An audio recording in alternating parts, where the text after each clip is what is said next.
Once upon a time, the title of this drama is called Blind Date. Si Mia nakaupo sa restaurant. Nag-aantay kay Alex. 8:05 p.m. na, wala pa siya.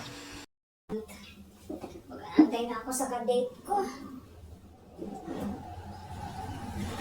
Saan na kaya yun si Alex? Sabi niya, dito kami maghahapunan.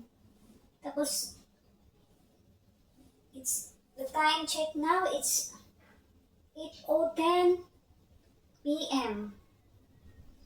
So, wala pa siya.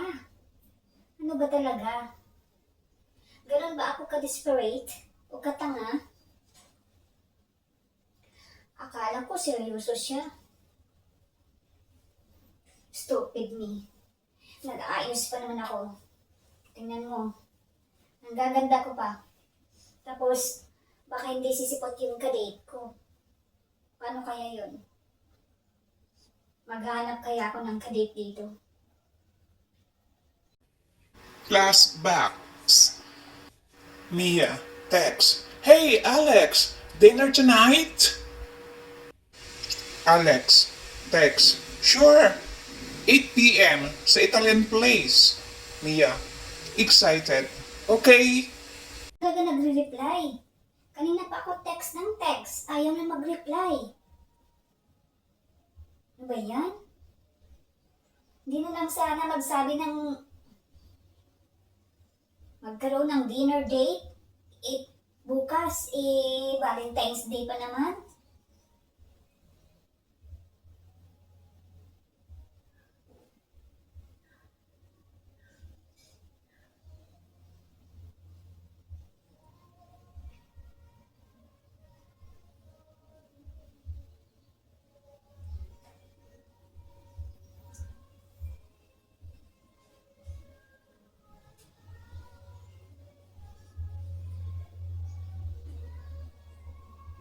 Miss, order na po. Wala pa. Hintayin ko lang yung kadate ko. Hindi pa dumating yung kadate ko ngayon eh. Na-traffic ata. Paano ba yun? Mag-aantay ako dito na baka hindi darating. Baka may kadate ng iba.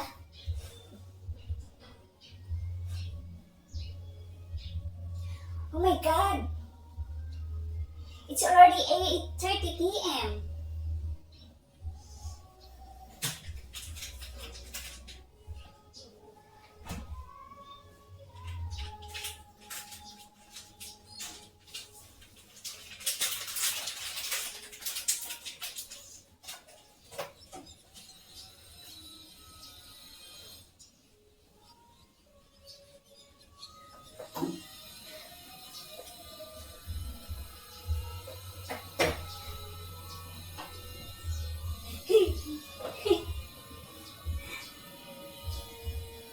Wala, hindi sumipot yung ka-date ko eh.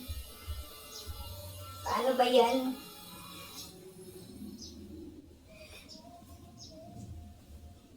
Okay lang, umuwi na busted. Ito, magbayad na ako. Magkano ba ang bills ko ngayon? 200 pesos. Sige, babayaran ko.